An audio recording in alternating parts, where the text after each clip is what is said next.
Today, we mark the anniversaries of two seminal trials. The International Military Tribunal in Nuremberg, which concluded 80 years ago, and the Eichmann Trial, which took place 65 years ago in Jerusalem. These legal milestones are part of the bedrock upon which understanding of the Holocaust is built. They also provided the foundations for a new system of international justice, a way to record and to confront the worst crimes of which humanity was capable. It's not our purpose here to reflect on the depth of guilt of the defendants. You'll hear no mention of the names of those in the docks.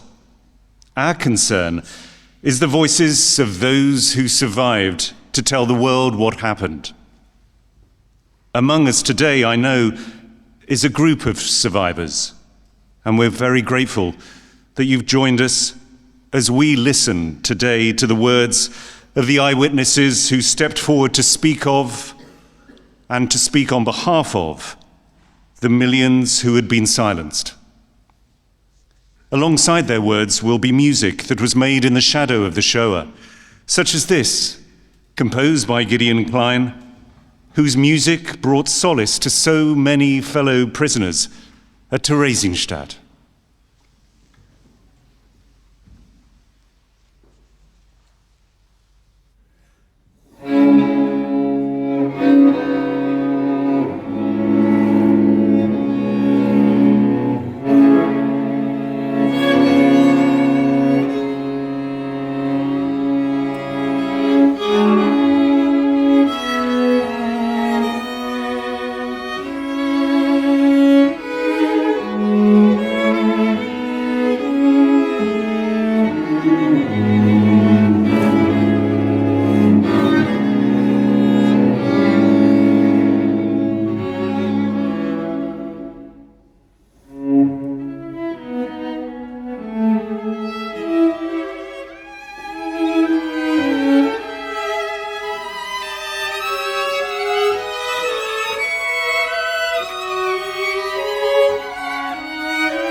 The principle of holding the Nazi regime responsible for its crimes was established well before the end of the war. But what that would look like was not at all clear. The process of creating a framework that reflected the values of 4 distinct legal structures was both complex and contentious. Eventually, the American, British, French, and Soviet legal teams settled on charging 22 leading Nazis with crimes against peace, war crimes, and crimes against humanity. Staging the trial in Nuremberg, the very place where the Nazi Party had held their propaganda rallies in the 30s, presented huge logistical challenges. Accommodation for the vast numbers of staff had to be found in a war-ravaged city, and teams of translators were needed to ensure that the court proceedings could be simultaneously followed in all 4 languages. The trial began in November 1945. 6 months after the Germans had surrendered. The chief US prosecutor, Robert H. Jackson, proclaimed in his opening statement, "The privilege of opening the first trial in history for crimes against the peace of the world imposes a grave responsibility. The wrongs which we seek to condemn and punish have been so calculated, so malignant, and so devastating that civilization cannot tolerate their being ignored, because it cannot survive their being repeated." And Hartley Shawcross, Britain's Attorney General and lead prosecutor, stressed that there comes a point where a man must refuse to answer to his leader if he is also to answer to his conscience. These defendants are men of skill and cunning, whose choices made it possible for the German Reich to tear up existing treaties, reduce diplomacy to a hollow mockery, to destroy all respect for international law and march against the peoples of the world. the prosecution's mantra was, "Documents don't lie." Mountains of paper evidence had been gathered, official decrees, personal correspondence, explicit orders, exhaustive lists, many bearing the signatures of the regime's hierarchy. The defendant's guilt would be demonstrated by what were called these self-proving briefs. Occasional reference would be made to eyewitness testimony that had been collected in previous months, but there was no desire for the tribunal to hear directly from survivors. One such transcript, read out to the tribunal by Hartley Shawcross, was that of Hermann Graeber, a German civilian who was managing a construction company in Ukraine. He had witnessed a mass shooting of Jews in a town called Dubno. I watched a family group of about 8. An old lady, her hair completely white, held a baby in her arms, rocking it and singing it a song. The infant was cooing aloud with delight. The parents watched on with tears in their eyes. The father held the hand of a 10-year-old boy, speaking softly to him. The child struggled to hold back his tears. Then the father pointed a finger to the sky and, stroking the child's head, seemed to be explaining something. It was at this moment that an SS officer near the ditch called out the command to open fire. Graeber was the only German to testify for the prosecution at Nuremberg and was ostracized because of it. Undaunted, he continued to work closely with the American War Crimes Unit and eventually emigrated to the States. His journey mirrors that of the German Jewish composer Kurt Weill, who, after learning he was on a Gestapo blacklist, also fled his homeland for the United States.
The world's attention was focused on Nuremberg, but there were doubts about whether the daily diet of dry documents and even drier legal argument was having an impact beyond the courtroom. Tension between the delegations grew over whether witnesses should appear in person. Should this trial be decided through paper or through people? That question was answered on January the 28th, when the first eyewitness to the atrocities was called to the stand. Marie-Claude Vaillant, a journalist who had served in the French resistance and had spent 18 months in Auschwitz-Birkenau. We witnessed heart-rending scenes. Couples were forced apart from each other, and mothers and children were sent to gas chambers, although none of them were yet aware of the fate awaiting. And to make their welcome feel more pleasant, a prisoner orchestra of young girls played during the selection. Yes, those trains arrived to the sounds of happy tunes such as the Merry Widow and Bar Carol.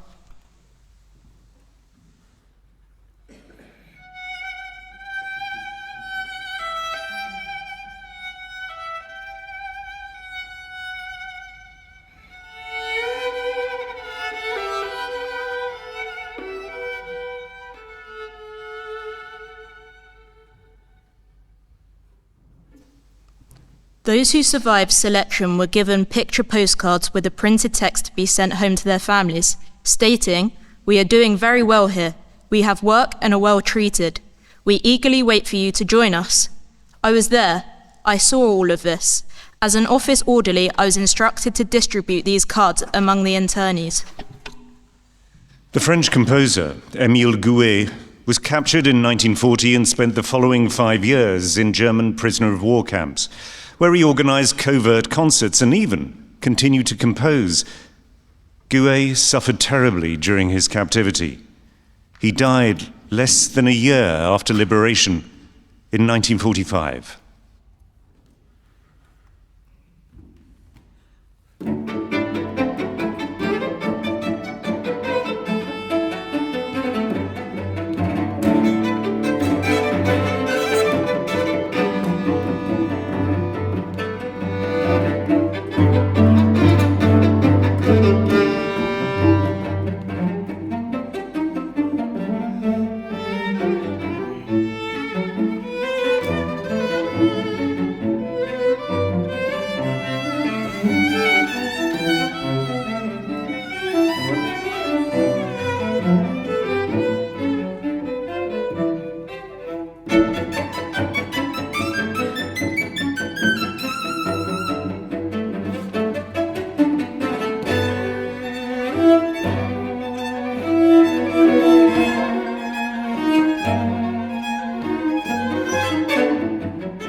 It was only in February 1946 that the tribunal heard from its first Jewish voice. Abraham Sutzkever was a renowned Yiddish poet whose lyrical work was at the heart of Jewish cultural life in pre-war Vilnius. Through his poetry, he'd kept a daily chronicle of the destruction of his community. He'd hoped to give his testimony in Yiddish, but the court was unable to provide a translator. Reluctantly, Abraham spoke in Russian, insisting on standing throughout. We are honored that his words are voiced today by his granddaughter, Hadass Calderon. Shalom. Shalom Aleichem, Tairi Chaverim. I'm very honored to be here with you and to be the voice today of my grandfather, who was the voice of so many people, so many stories, and so many souls for so many years, because he lived until the age of 97. He died 16 years ago. And I had a very long time, my grandfather, so our relationship was very close. And he told me so many stories, and I keep those stories with me. My grandfather was a poet who believed that as long as he would write, he would live. With my poetry and with my Yiddish, even inside the ghetto walls, I'm a free man. And not just in his belief, in reality, his book of poems was smuggled through the Soviet partisans and reached to the Soviet side. And there, the government decides to send an airplane in 1944 to the forest to land on an ice lake to rescue my grandfather and my grandmother. And this is how, it's not a Hollywood story, it's my grandfather's story. And this is how they were rescued and brought to the Soviet side. And there he was chosen to be. Oh, that's nice. He was chosen to be the only witness from the Soviet side and the first Jewish witness in the trials. I heard so many stories. Most of the stories he told me, but the only story that I've found out in his diary that he didn't tell me is that the one that I'm going to tell you today from his testimony.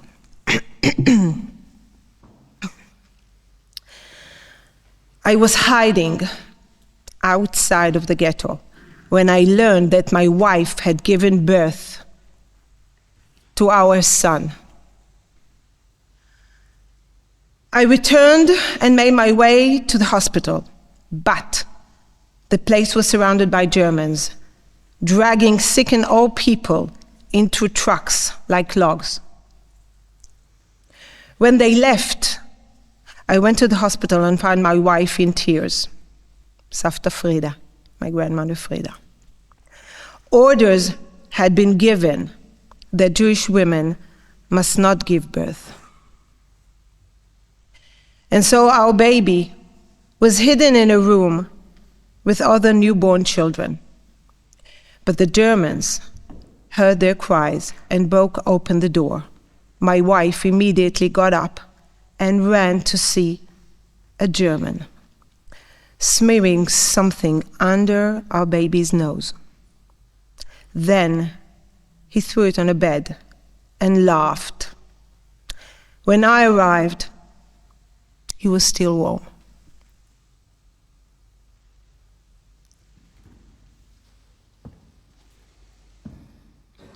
The line I have in the script before me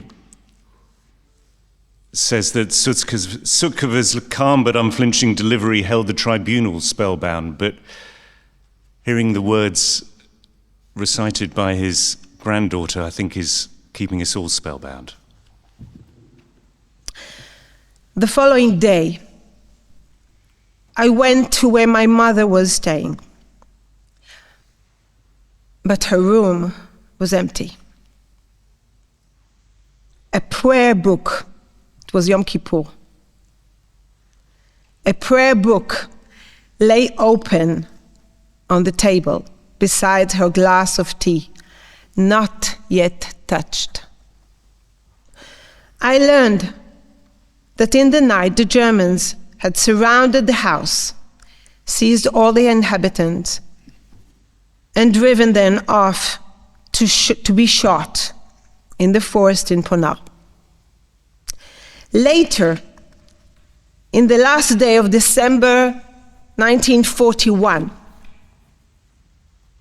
the Germans mocked us with a gift, a small gift. A truckload of shoes belonging to Jews who had been executed in the forest. I recognized my mother's among them. And later on, he wrote a poem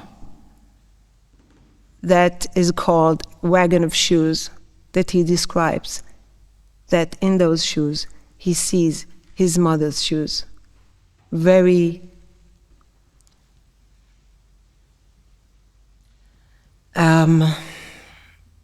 Israeli פה יגיד חגיגי. What is חגיגי? Yes, because of Yom Kippur. Inside those old shoes. Thank you very much. Thank you.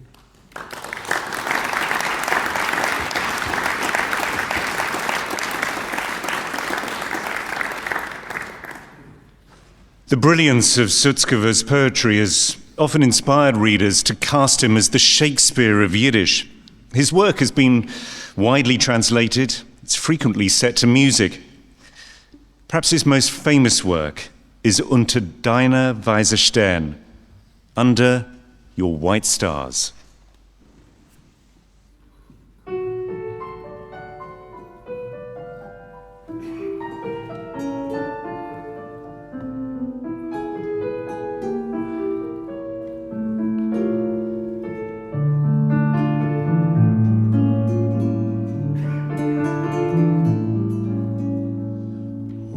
Deine weiße Stern, streck zu mir dein weißer Haar.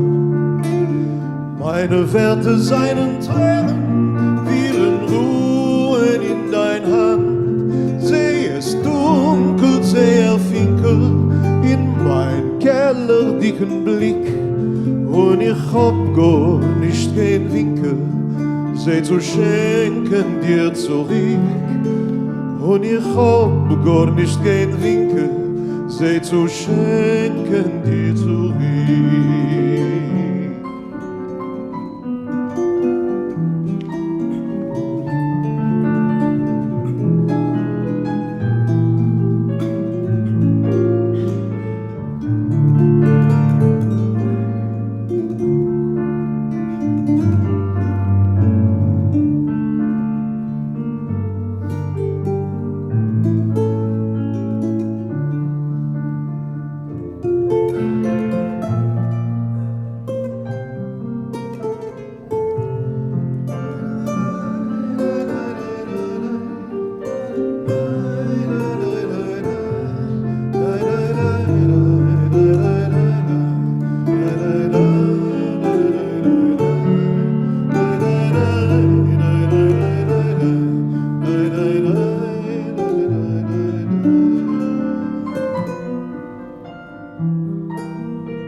Doch Gott, mein Treuer, dir vertrauen mein Vermächt. In mein Herzen brennt a Feier und in Feier meine Tät. Überkennen in Lächer, wenn die mörderische Ruhe. Läuf ich hecher über Dächer und ich such, wo bist du, wo? Läuf ich hecher über Dächer und ich such, wo bist du, wo?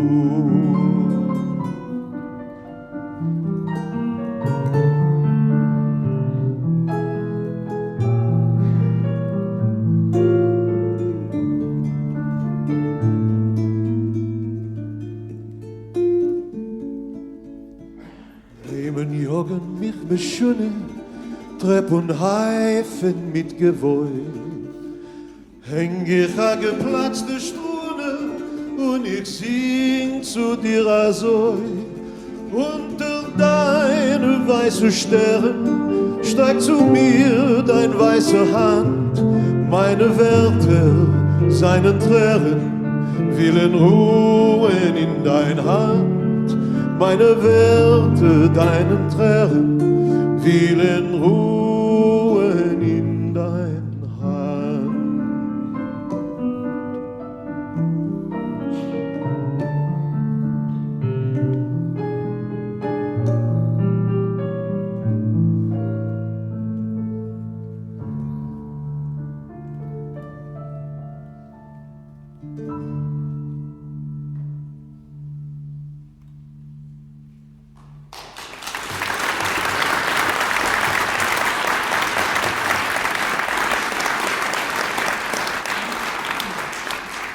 Early accounts of the murders of Jews were considered to be gross exaggerations and dismissed as distractions from the war effort. But by the end of 1942, harrowing eyewitness accounts of atrocities began to appear in the press, and the British Foreign Secretary Anthony Eden acknowledged the systematic Nazi extermination of European Jewry in the House of Commons, the first public recognition of the Holocaust. At this time, more than half of the 6 million Jews who would be murdered were still alive. Pleas for the Allies to disrupt the killings were countered by the assertion that the best way of helping the Jews of Europe was to win the war, after which those responsible would face justice. 3 years after Eden's speech in this Nuremberg courtroom, the world saw the first visual evidence of what had happened since that argument had first been made. Evidence number 2340PS was an hour-long compilation of clips captured by cameramen embedded with troops that had liberated concentration camps. Barely conceivable images that conveyed the reality of what the tribunal had previously only heard. We won't be showing those images, but this carefully selected footage represents the moment that much of the world first saw the horror and the enormity of the crimes which had been committed.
1961, the State of Israel's Bar Mitzvah year.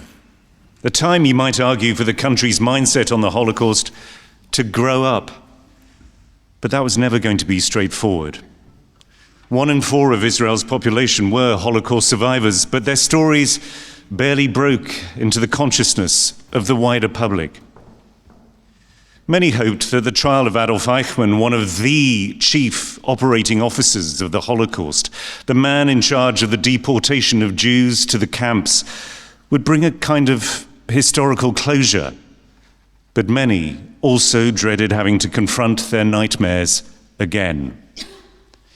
On the eve of the trial, this anonymous letter appeared in the Jerusalem Post. Let this man hang for the death of my sons in the Gross-Rosen camp. But what about my wife, who was murdered by the SS? Or my brother-in-law, who died performing slave labor? What about my father, who was taken to Mauthausen and never came home? Thousands died either directly or indirectly because of him. But we can only hang this man once. Gideon Hausner, the Attorney General, was chosen to lead the prosecution. Just as at Nuremberg, the investigation team initially proposed to prove the defendant's guilt through documentation. But the Prime Minister, David Ben-Gurion, was opposed to such a strategy. This was the first chance that Jews had to dispense justice on those who had harmed them. By appointing Hausner, Ben-Gurion knew that witness testimony would be central to the trial. The significance of the fledgling state prosecuting one of the most notorious Nazis still at large on its sovereign soil was at the forefront of Hausner's mind when he delivered his opening remarks to the court. When I stand before you here, judges of Israel, I am not standing alone. With me are 6 million accusers, but they cannot rise to their feet and point an accusing finger. For their ashes and their graves are scattered throughout the length and breadth of Europe. Their blood cries out, but their voice is not heard. Therefore, I will be their spokesman, and in their name I will unfold the terrible indictment. Martin Földi, a Hungarian lawyer, arrived with his family at Auschwitz in April 1944. His wife and daughter were immediately separated from him and his son. I couldn't see my wife anymore. She was swallowed up in the crowd. Anna, my little daughter, had a red coat. I watched it like a red dot, getting smaller and smaller. This is how my family disappeared from my life. They told us men to the right, with boys over the age of 14, but my son was only 12 years old. Then a man wearing a German army uniform asked me, "How old is your son?" And at that moment, I couldn't lie. I told him he was 12. And then he leant down and asked my little Georgi, "Where's Mummy?" "She went there," he replied, pointing. "All right then, run along and join her." The following day, Földi was forced to send a postcard to relatives still in Hungary, saying, "We are here in a lovely resort with beautiful surroundings. The work here is very light, and there is plenty of room. Please come as quickly as possible, and bring good shoes, so we can take plenty of walks in the countryside." The words of Eli, Eli were written by Hanna Senes, a Hungarian poet and resistance fighter who was tortured and shot while the Jews of Hungary, such as Földi, were being transported to Auschwitz. Today, her poem will be sung by students from the Jewish Community Secondary School and the German School of London.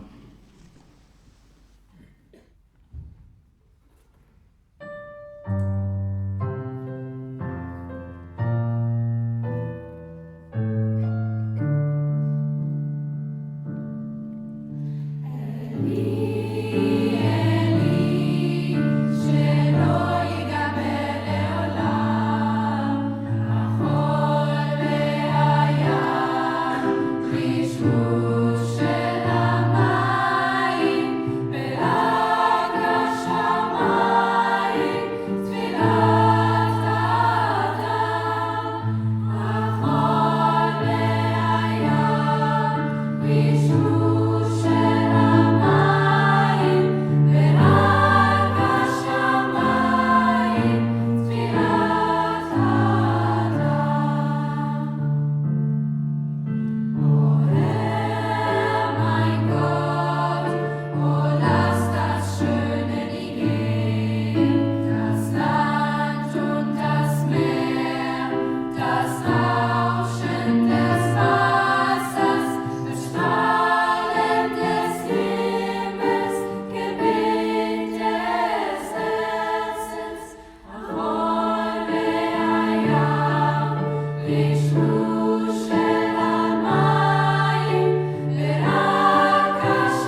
110 witnesses were to bear testimony in Jerusalem, but as in Nuremberg, there were images as well.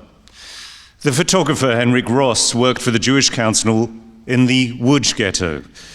As well as taking official photographs, he covertly captured images of daily life in the ghetto, along with the deportations and the abominations of the occupiers. Before the ghetto was liquidated, what a euphemism that is. Henrik buried his photos and negatives in the ground so that he might retrieve them after the war, which, remarkably, he was able to. On one occasion, I entered the railway station, disguised as a cleaner, with a camera concealed in my coat. My friends locked me into the storeroom. I was there all day. I watched the trains leave for Auschwitz. I heard the shouts. I saw the beatings. I saw the shooting when they refused to get on board. And through a hole in a board of a storeroom wall, I took pictures. Survivors preferred to share their stories with fellow survivors. In wider society, they often encountered a wall of criticism and misunderstanding.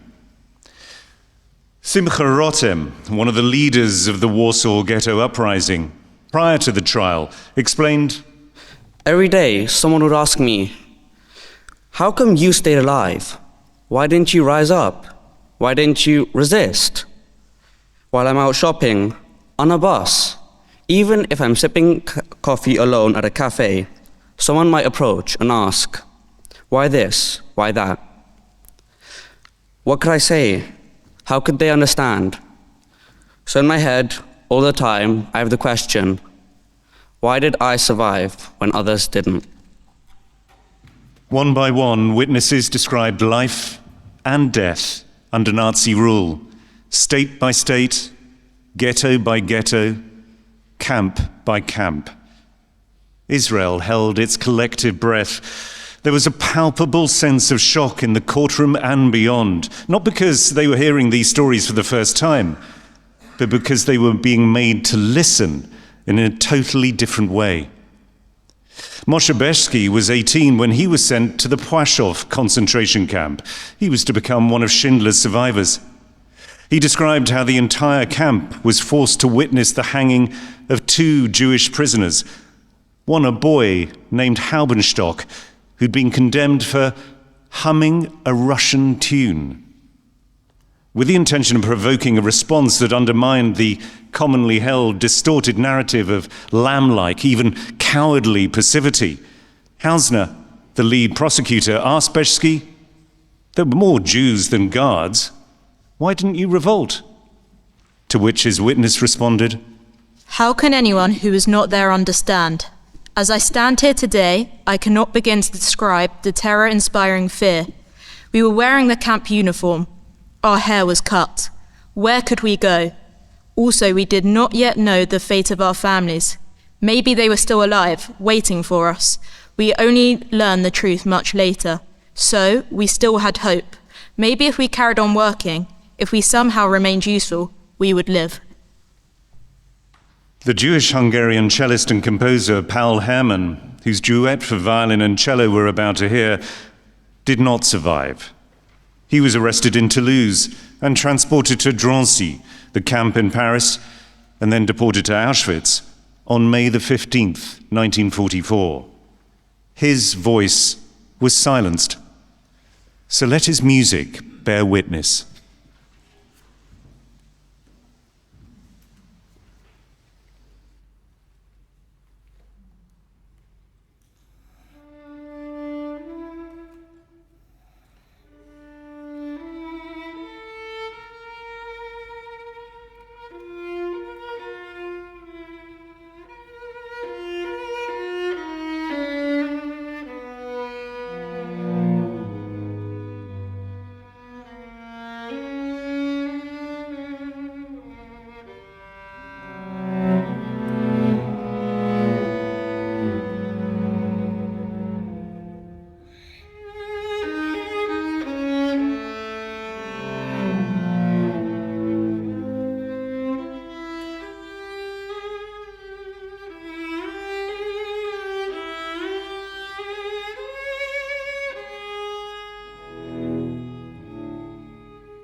Witness after witness described their experiences, but perhaps none had a greater impact than that of Rivka Joselewska, who was 35 when the Germans occupied Lunenec, the Polish town her family had lived in for generations. She started her testimony in Hebrew, but changed to her mother tongue Yiddish as she described what had happened to her. I was holding my daughter Merka's hand when they marched us away from the town. She whispered to me, "Mummy, why did you dress me in my Sabbath dress if they're going to shoot us?" They took us all to the pit. I watched my parents and sisters being shot, and I clung to my daughter. Then, a German approached us. "Who do I shoot first? You or your child?" he asked. But there was no time to answer. I heard a shot, but I didn't feel any pain. We both fell, but I felt nothing. Only the weight of the others falling on us, like I was drowning, but I was alive. I couldn't believe it. When nighttime came, I found myself crawling to the top of the pile. I reached the open air and stayed beside the grave, sad and frozen with fear, just waiting. I thought that the executioners would return, but they had moved on. I was there, beside the pit, for 3 days. Then a local farmer found me and gave me shelter. Voices such as Rivka's laid bare to the world the awful reality that for all but a tiny handful, there was simply no escape. You couldn't fight, you couldn't resist.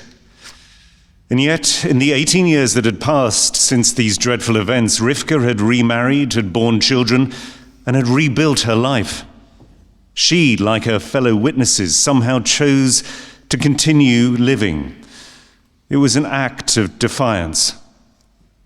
As was our next song, the lullaby Stille, Stille, composed by the 11-year-old Alex Volkovishki in the Vilna ghetto.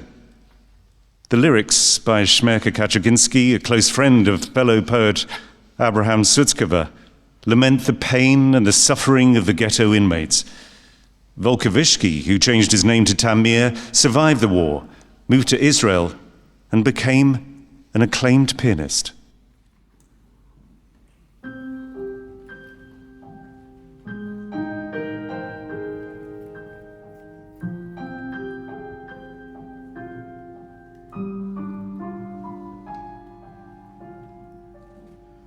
Stille, Stille, lo mir schweigen, quor im Wachsen do.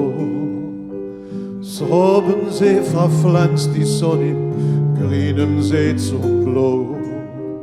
Zwieren Wegen zu Pona, zu Zwirt kein Weg zurück. Ist der Tate wo verschwunden und mit ihm das Glück. Stiller Kind, meins weht nicht Deutzer, selbst nicht kein Gewinn.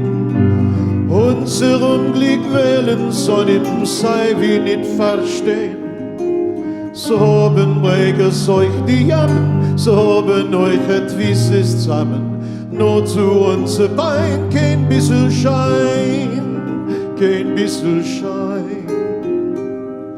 Frühling neu für'n Land gekommen und uns Taubs gebracht. Ist der Tag heint voll mit Blumen, uns nicht nur die Nacht. Goldig scheint der Harz durch Stammen, blit in uns der Zahn. Bleibt verjosset wo am Mammel, das Kind geht auf Ponar. Wie die Wilje geschmittet euch gejocht in Pein. Ziehen Kriers Eis durch Liter, ins die nimmer rein. Zwerd dich räucher wo zerrunnen, von der finster leichten Sonnen. Reiter, komm geschwind, dich ruft dein Kind, dich ruft dein Kind.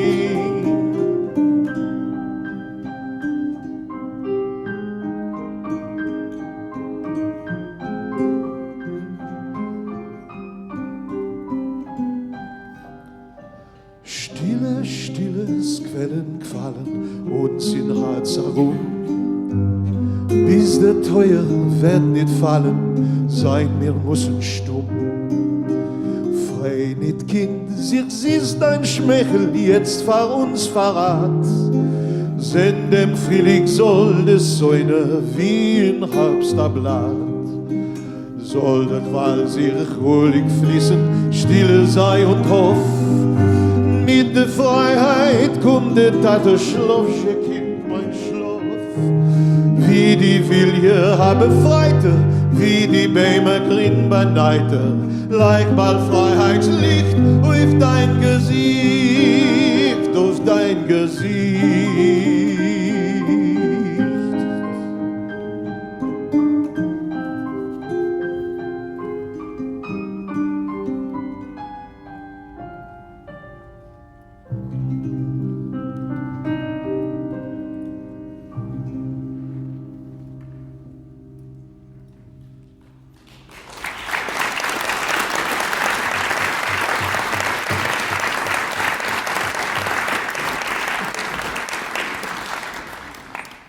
Michael Mickey Goldman, an Auschwitz survivor, was Hausner's official assistant throughout the trial. He'd interrogated Eichmann and helped construct the case against him. Eventually, he would witness Eichmann's hanging and scatter his ashes in the Mediterranean. Goldman's subsequent reflections on the trial are both powerful and poignant. This is not about revenge. There is no revenge for what the Nazis did to the Jewish people. Humanity will retain the memory of the gas chambers without ever subduing it. The world will come back to this story and stop short in front of it, because what appears to belong to the realm of the unbelievable may belong, in fact, to the realm of the possible. Yet still, we must hold on to the beautiful hope that untruth will not persist forever, that people will go on struggling for their right to respect and dignity, and that they will continue to believe in the rainbow that follows the flood. And so we conclude today with a song of hope that was born in the pit of despair. Wolf Damashkin was a towering figure of pre-cultural life in Vilnius, a virtuoso pianist. His music was heard alongside Sutskever's poetry in the Yiddish theatre, where his ghetto orchestra performed in at least 35 concerts during the German occupation. His loss was particularly cruel. Just hours before the Kluge concentration camp in Estonia was liberated, Damashkin was murdered. More than 70 years later, in 2017, a manuscript of a song he wrote in that camp entitled "Just Stay Silent" was discovered by the United States Holocaust Museum. His nephew, Abe Gurko, has transformed this haunting melody into "Won't Be Silent," a song of tolerance and justice performed for us today by students from the Jewish Community School, the Secondary School of London, and the German School of London. Today has been all about the testimony of those caught in one of humanity's greatest crimes. Elie Wiesel, who survived Auschwitz and Buchenwald to become an eminent author, activist, and Nobel laureate, maintained that by listening to a witness, you become a witness. Perhaps there's no better way to conclude this event than to hear the collective voices of Germans and Jews 3 generations on from the atrocities of the Shoah, proclaiming they won't stay silent. Thank you for being here today and for bearing witness.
das